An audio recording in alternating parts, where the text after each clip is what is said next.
Good morning, dear student. Let's continue the reading of chapter first of civics. The chapter is the Indian Constitution. In our last video, we discussed about the different functions of constitutions, and the next topic is the Indian Constitutions and its की feature. Indian constitutions के की feature हम पढ़ेंगे. सबसे पहले हम introduction पढ़ते हैं. By the beginning of 20th century, the Indian national movement had been active in the struggle for independence from British rule for several decades. जो इंडियन नेशनल मूवमेंट स्टार्ट किया गया था इंडियंस के द्वारा, तो उन्होंने स्ट्रगल की थी देश को फ्रीडम कराने के लिए, देश को आज़ाद कराने के लिए ब्रिटिश रूल से. During the freedom struggle the nationalist had devoted a great deal of time to imagine and planning what a free India would be like. इसी स्ट्रगल के दौरान जो नेशनलिस्ट थे, जो इस इंडियन नेशनल पार्टी के जो भी मेंबर थे, उन्होंने क्या किया था, एक ऐसे समाज की, एक ऐसे सोसाइटी की इमेजिनेशन की थी जो फ्री हो. Under the British they had been force to obey rule. British rule में क्या होता था, उनको अपनी तरफ से कुछ भी ओपिनियन देने की परमिशन नहीं थी. उनको सिंपल फॉलो करना पड़ते थे वो रूल्स जो ब्रिटिशर्स ने बनाए हैं. डिसीजन मेकिंग में उनका कोई भी पार्टिसिपेशन नहीं था. The long experience of authoritarian rule under the colonial state convinced Indians that free India should be democracy in which everyone should be treated equally. वो लंबे टाइम तक अथॉरिटेरियन रूल के अंडर में रहे. अथॉरिटेरियन रूल क्या होता है, जिसमें हम अपनी कोई भी राय, कोई भी ओपिनियन नहीं दे सकते. जो भी रूल बनाया हमें उनको फॉलो करना पड़ता है. तो लंबे समय तक अथॉरिटेरियन रूल में रहे. तो उन्होंने क्या किया, एक फ्री इंडिया की इमेजिनेशन की, एक डेमोक्रेटिक कंट्री की इमेजिनेशन की, जिसमें सभी पीपल्स को इक्वल राइट मिले. What remained to be done then was to work out of a way in which the democratic government would be set up in India and the rules that would determine its functioning. और इस ढंग से सोचा गया उन लोगों के द्वारा कि डेमोक्रेटिक गवर्नमेंट किस ढंग से सेटअप किया जाए और उस डेमोक्रेटिक गवर्नमेंट के क्या रूल होने चाहिए, क्या फंक्शंस होने चाहिए. This was done not by one person but a group of around 300 people who became member of Constituent Assembly in 1946. जो ये इमेजिनेशन की गई थी फ्रीडम की, तो ये चीज़ें एक पर्सन के द्वारा नहीं की गई, बल्कि ग्रुप ऑफ पर्सन जो कॉन्स्टिट्यूंट असेंबली के जो मेंबर थे 1946 में 300 मेंबर थे, उनके द्वारा की गई थी. हु मेट, ये मेंबर पीरियोडिकली आपस में मिलते थे. नेक्स्ट 3 ईयर ये आपस में मिलते रहे और इन्होंने कॉन्स्टिट्यूशंस को राइट किया था. ये जो पिक्चर है ये कॉन्स्टिट्यूंट असेंबली की है, जिसमें सारे मेंबर इकट्ठे हो रहे हैं और फ्यूचर कॉन्स्टिट्यूशंस के बारे में डिस्कस कर रहे हैं, कंसेंसस ले रहे हैं, एक दूसरे की सहमति ले रहे हैं, क्या कौन से रूल बनाने चाहिए, कौन से रूल नहीं बनाने चाहिए. और जो फर्स्ट पर्सन है इसमें जो शो हो रहा है वो है वल्लभ भाई पटेल, जो प्रोमिनेंट मेंबर थे, मेन मेंबर थे कॉन्स्टिट्यूंट असेंबली के. These member of Constituent Assembly had a huge task before them. जो इस मेंबर थे इनके सामने बहुत बड़ा टास्क था. The country was made up of several different communities. हमारे इंडिया में अलग अलग तरह की कम्युनिटीज़ है, अलग अलग तरह के लैंग्वेज बोलने वाले लोग हैं, अलग अलग रिलीजन्स को फॉलो करने वाले लोग हैं, अलग अलग कल्चर्स को फॉलो करने वाले लोग हैं. ऐसी कंट्री जहाँ पर डाइवर्सिटी मोर एग्जिस्ट करती है, उस कंट्री में कॉन्स्टिट्यूशंस मेक करना बहुत ही डिफ़िकल्ट होता है. सभी के व्यूज़ लेना, सभी को रिस्पेक्ट करना डिफ़िकल्ट होता है. Also when the constitution was being written, India was going through considerable turmoil. जैसे ही हमारा कॉन्स्टिट्यूशंस लिखा गया था तो इंडिया में बहुत सारे चेंजेस आ रहे थे. कैसे, कौन से changes? The partitions of the country into India and Pakistan was imminent. उसी टाइम ही हमारी कंट्री में इंडिया और पाकिस्तान का पार्टीशंस हो गया. Some of the princely state remained undecided about their future. पहले इंडिया में प्रिंसली स्टेट होती थी, राजा महाराजा के द्वारा चली हुई स्टेट होती थी, तो उनका भी जो फ्यूचर है वो अभी अनडिसाइडेड था. वो क्या करेंगे, किसके साथ मिक्स होंगे, इंडिया के साथ, पाकिस्तान के साथ, ये सब चीज़ें किसके फेवर में होंगे। And the socio economic condition of the vast mass of people appear dismal, और सोशो इकोनॉमिक कंडीशन मनी से रिलेटेड सामाजिक कंडीशंस लोगों की वो भी दिख रही थी। All of these issues played on the mind of the member of constituent assembly as they drafted a constitution. जैसे ही जो कॉन्स्टिट्यूटिव असेंबली के मेंबर कॉन्स्टिट्यूशंस को बना रहे थे, तो इन्होंने ये सारी चीज़ें अपने माइंड में रखी। इंडिया और पाकिस्तान का partitions, socio economic conditions, princely state, ये सब चीज़ें इन्होंने माइंड में रखी।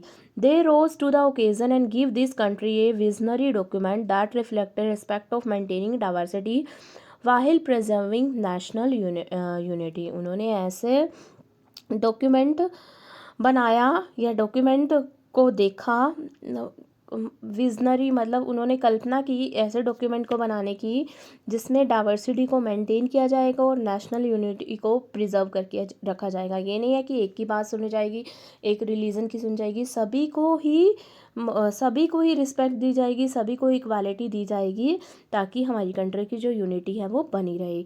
The final document also reflect their concern for eradicating poverty through social economic reform as well as the emphasis the crucial role the people can play in choosing their representative.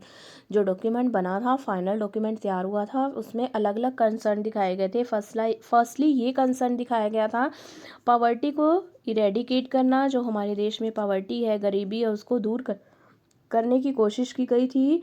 उसके लिए बहुत सारे social economic reforms बताए गए थे और साथ ही साथ रिप्रेजेंटेटिव से रिलेटेड भी डिसीजन लिए गए थे कि हमारी कंट्री में रिप्रेजेंटेटिव को कैसे इलेक्ट करना है, कितने टाइम में इलेक्ट करना है। ये सारी चीज़ें फाइनल डॉक्यूमेंट में तैयार की गई थी, किसके, कॉन्स्टिट्यूशन के। यहाँ पर ये पिक्चर डॉक्टर अंबेडकर की पिक्चर दे रखी है, जिनको बोला जाता है फादर ऑफ इंडियन कॉन्स्टिट्यूशंस।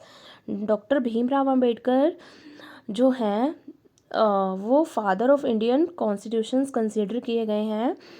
तो इन्होंने क्या कंट्रीब्यूशन दिया था, इन्होंने जो शेड्यूल कास्ट है, शेड्यूल ट्राइब्स है, उनकी इम्पोर्टेंस भी कॉन्स्टिट्यूशंस में रखी थी और ये बोला था कि उनको भी इक्वल इम्पोर्टेंस दी जाए, उनको अलग ना रखा जाए। शेड्यूल कास्ट के लोगों को, उनको भी गवर्नमेंट जॉब में ज्वाइन करने का राइट है, सिविल सर्विस को ज्वाइन करने का राइट है। कॉन्स्टिट्यूशन में उन्होंने शेड्यूल कास्ट के रिगार्डिंग बहुत सारे प्रोविज़न अडॉप्ट किए थे।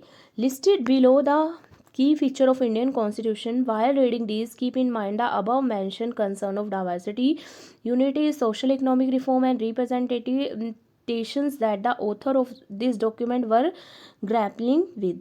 जो हम आगे हमारे इंडियन कॉन्स्टिट्यूशंस के फीचर पढ़ेंगे, तो फीचर पढ़ते पढ़ते हमें ये बात ध्यान में रखनी चाहिए, हमारी इंडिया में किस तरह की डाइवर्सिटी थी, कैसे यूनिटी थी, अलग अलग कैसे सोशल रिफॉर्म्स किए गए थे।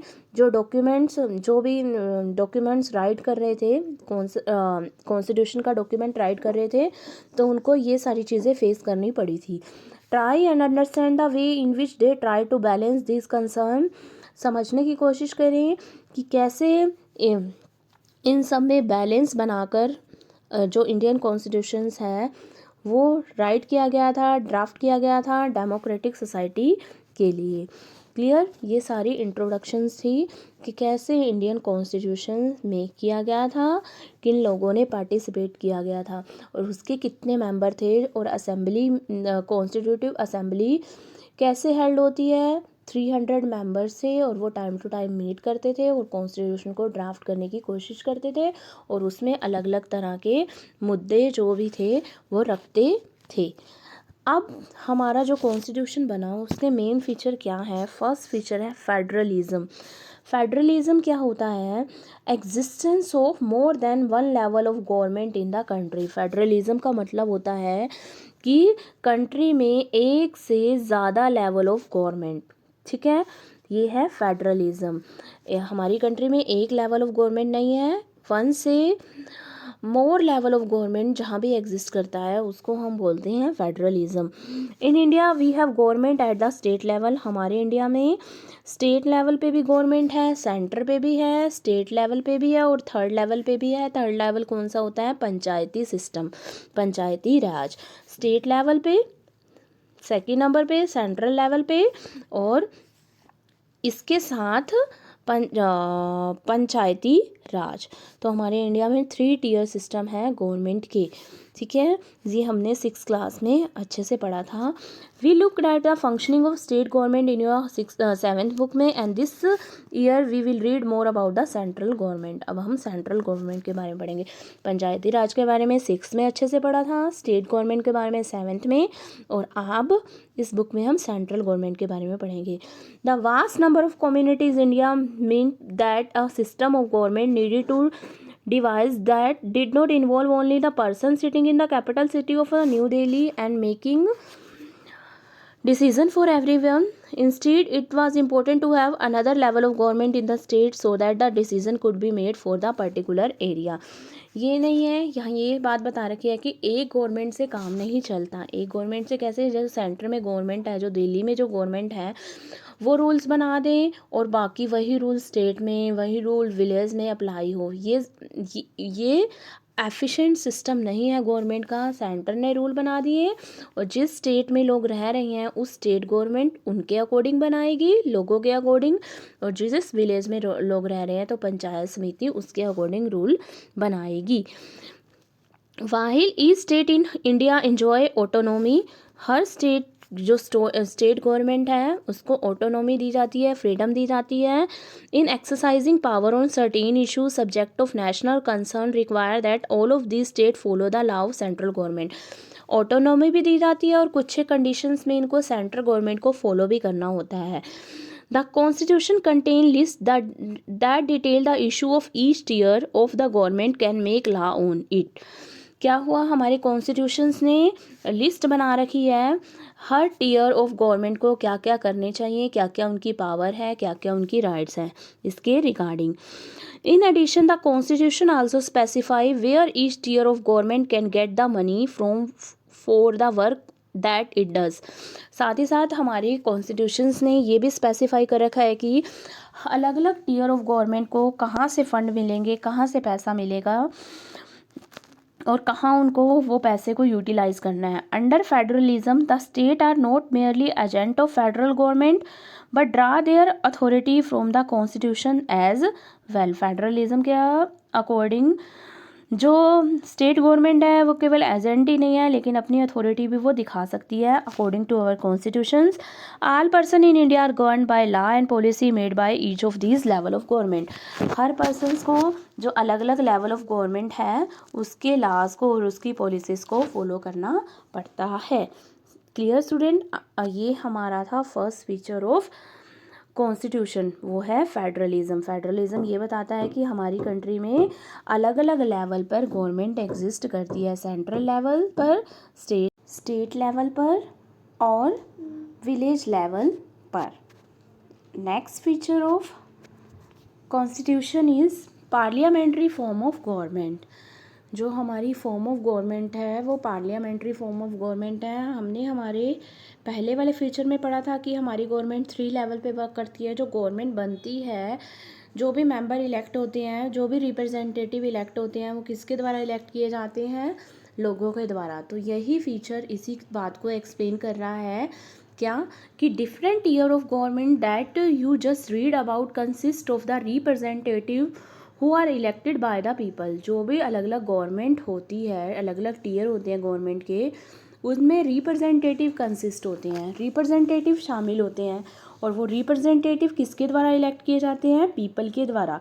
यहाँ पर बता रखे कि 7th क्लास में हमने कांता की स्टोरी पढ़ी है। जो कांता है वो वोट डालने के लिए लाइन में खड़ी होती है और वो जब वो वोट डाल रही होती है तो बड़े बड़े और भी पर्सन होते हैं और वो देख के इक्वालिटी का कंसेप्ट बोलती है उस लाइन में खड़ी होकर कि चाहे हम छोटे हैं चाहे हम बड़े हैं लेकिन सभी को इक्वल ये रूल फॉलो करना पड़ रहा है, सभी को लाइन में इक्वली ही खड़े होना पड़ रहा है। और ये जो पिक्चर है ये भी वोट कास्टिंग की पिक्चर है, लोग कैसे लाइन में खड़े होकर वोट डाल रहे हैं, ठीक है।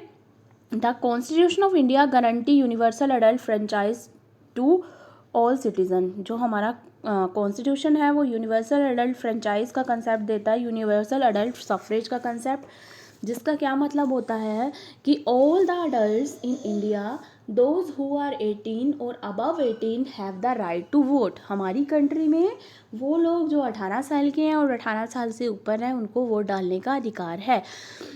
When they making the constitutions, the member of Constituent Assembly felt that the freedom struggle had prepared the masses for universal adult suffrage। कि जो फ्रीडम स्ट्रगल थी उन्होंने यूनिवर्सल एडल्ट सफरेज को कंसेप्ट बनाया था, जहाँ पर क्या होता है कि लोगों के मन में कास्ट के रिगार्डिंग, क्लास के रिगार्डिंग और जेंडर के रिगार्डिंग जो भी डिस्क्रिमिनेशन था वो सारा का सारा ख़त्म हो गया है। पहले डिस्क्रिमिनेशन होता था कि इस कास्ट के लोग, इस क्लास के लोग, रिच पीपल वोट डाल सकते हैं, मेल पर्सन वोट डाल सकते हैं, फीमेल नहीं डाल सकती। अब यूनिवर्सल अडल्ट फ्रेंचाइज का कंसेप्ट जैसे ही गवर्नमेंट ने लाया तो ये सारा का सारे जो डिफरेंसेस था, डिस्क्रिमिनेशन था अलग अलग कास्ट में, क्लास में और जेंडर में, वो सारा का सारा ब्रेक हो गया। This mean that the people of India have a direct role in electing the representative. इसका ये मतलब है कि हर लोगों को, जो लोग इंडिया के हैं उनको इक्वल राइट है अपने रिप्रेजेंटेटिव को इलेक्ट करने का। Also every citizen of the country irrespective of his और her social background can also contest in election. कि कोई भी पर्सन किसी भी बैकग्राउंड से बिलोंग कर रहा है तो वो इलेक्शन में पार्टिसिपेट, इलेक्शन को कॉन्टेस्ट कर सकता है, इलेक्शन का कैंडिडेट बन सकता है। These representative are accountable to the people. जो रिप्रेजेंटेटिव वोट डालने के बाद, लोगों को वोट कास्ट करने के बाद जो विन होते हैं, जो चुने जाते हैं, जो इलेक्ट होते हैं, वो अकाउंटेबल होते हैं, लोगों के लिए आंसरेबल होते हैं। उनको लोगों के बिहाफ पर आगे बोलना पड़ता है या लोगों के बिहाफ पर काम करना पड़ता है। You will read more about why representative is crucial. Representation is crucial to democratic functioning in unit 2 of this book. इस बुक के सेकेंड यूनिट में हम पढ़ेंगे कि जो रिप्रेजेंटेशन है वो क्यों इम्पोर्टेंट है डेमोक्रेसी के लिए। सो स्टूडेंट, आज हमने 2 ही फीचर किए हैं कॉन्स्टिट्यूशन के। First federalism and second is parliamentary form of government. जो नेक्स्ट 3 फीचर है वो हम हमारी नेक्स्ट वीडियो में करेंगे। Thank you.